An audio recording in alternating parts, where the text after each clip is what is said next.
The echo of poetic words from a group of children. The rich resonance of the words mixes with the sounds of nature and talk of the beauty of the mountains.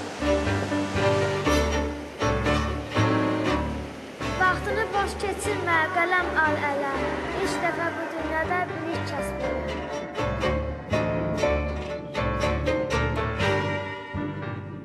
And through the centuries, those words have sent messages of comfort to the men and women who work in the rolling uplands of the Kapaz Mountains.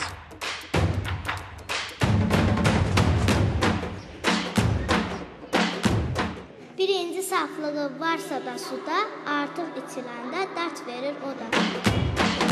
Those words speak to the city dwellers. Talancı olsan insan, yaxşıdır, lancı babaqçılıqdan. The writings and poems of the poet Nizami, who was born here in Ganja. It is Azerbaijan's second largest city to the northwest of the country, where the poet lived and wrote in the 12th century. His tomb was first mentioned in historical chronicles in the early 1600s, a place of devoted pilgrimage for many centuries. It is the third mausoleum to stand on this site. Nizami is not just a philosopher. He and his poems are very important. A variety of visitors come to this mausoleum, not just adults, but also school children. The first thing people do who visit the city for the first time is to come here. Pilgrims leave flowers in the tomb of the poet, who was versed in many disciplines, including mathematics, astronomy and astrology. On a visit from a local secondary school, this teacher believes his legacy provides lessons for life. Nizami Ganja teaches us through his poems. He dedicated some to his son.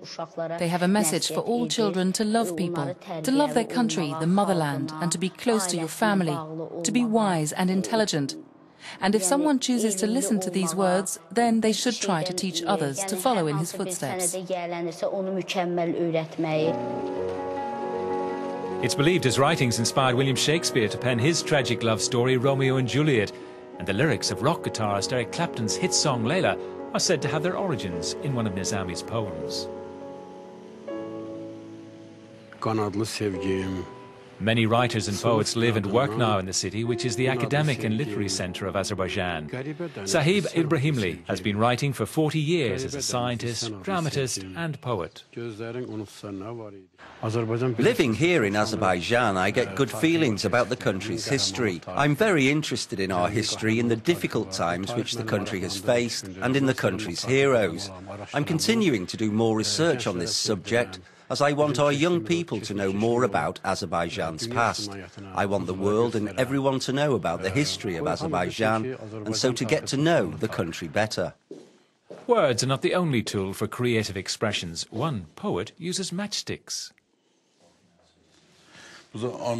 I'm working on an Azeri warrior, and when I make these models, I only use matchsticks and their boxes to create them.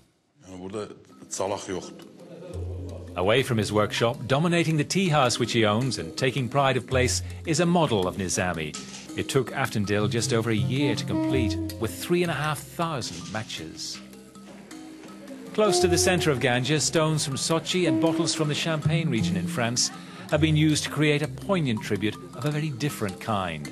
This house took 30 years to build, a monument to a Soviet soldier lost in the conflict of the Second World War, the work of his heartbroken brother.